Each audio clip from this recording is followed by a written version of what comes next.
On l'a dit et c'est validé, il n'y a rien de nouveau sous le soleil. C'est pourquoi ici, le salon des affairages n'ouvre qu'en fin de journée. Madame, monsieur, bonsoir et bienvenue au cocktail des news signé MMB. À la carte de ce 21 février, journée internationale de la langue maternelle. Outre les journées internationales du patrimoine canadien, des guides touristiques et pour la sauvegarde des ours, il y a aussi et surtout la journée internationale de la langue maternelle qui retient notre attention. Selon l'UNESCO, qui l'a déclaré en 1999, la reconnaissance et le respect pour la diversité culturelle dans le domaine du langage inspirent une solidarité basée sur la compréhension, la tolérance et le dialogue.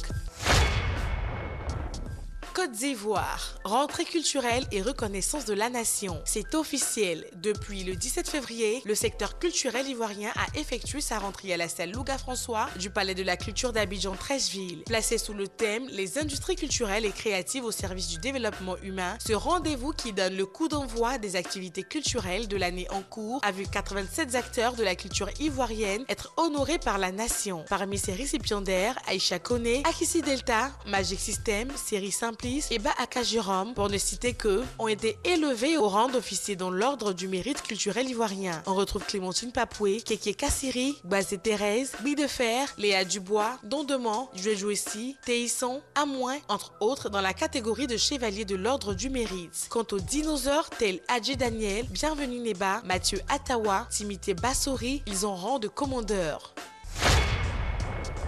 Cameroun, Samuel Eto'o, rattrapé par son passé. Le nouveau président de la Fédération camerounaise de football, FECAFOOT, Samuel Eto'o, est au cœur de l'actualité sur les réseaux sociaux depuis le jeudi soir. L'homme a été reconnu comme le père d'une jeune femme de 22 ans, répondant au nom d'Erika do Rosario Nieves, fruit de son idylle avec Adi Leza en 1997 en Espagne. L'ancien footballeur, alors âgé de 18 ans, qui évoluait au RCD espagnol, n'aurait pas reconnu la grossesse. 22 ans après, fort du témoignage et des preuves biologiques fournies au juge par Adi Leza, l'ancien capitaine des Lions indomptables du Cameroun, a été condamné à verser 1400 €, près d'1 million de francs CFA de pension alimentaire par mois à sa fille Erika. États-Unis, Kanye West, Kim Kardashian, godo pour la vie. Kanye West en est convaincu, Kim Kardashian et lui finiront par se remettre ensemble. En attendant cette réconciliation, le rappeur et créateur de mode coulait des jours heureux avec l'actrice Julia Fox. Mais leur belle idylle n'aura duré qu'un mois avant de voler en éclats. Le 14 février dernier, jour de la Saint-Valentin. Vous avez dit paradoxe, qu'à cela ne tienne.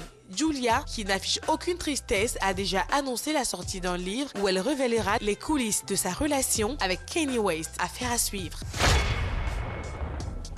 Incroyable mais vrai, une femme de 102 ans en lice pour la présidentielle. Noni Joséphine, une Nigériane de 102 ans, a déclaré son intention de se présenter à l'élection présidentielle de 2023 dans son pays. Noni Joséphine, également appelée légende vivante ou Mama Africa, est originaire d'Agata dans l'état d'Anambra et est la fondatrice du groupe Voice of Senior Citizens of Nigeria. Elle a récemment rendu une visite de courtoisie à l'équipe de direction de la Nigerian Television Authority, NTA, où elle s'est déclarée prête pour la présidentielle. La vieille dame aurait reçu de nombreux prix pour son rôle dans la construction de la nation qui vivra verra.